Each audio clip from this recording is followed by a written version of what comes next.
Installation and power on preparation.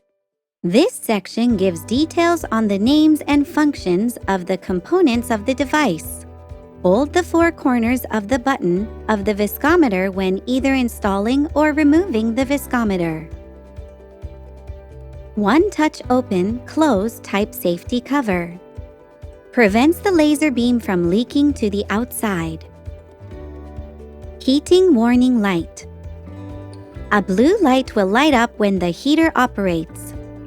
Blue light will flash when the temperature is adjusted close to the target temperature. Temperature indicator. Displays the temperature near the sample container. Intake port, exhaust port. This is for circulating air in the apparatus. Dry air supply port. Pipe connection port for supplying dry air at room temperature or lower at the time of measurement. Fuse. For circuit interruption in the event of any overcurrent in the device.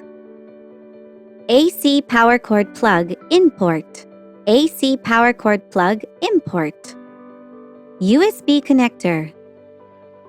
USB cable connection connector for communication control. Power switch.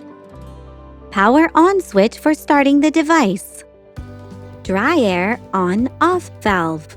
On-off valve to determine whether or not to let dry air flow.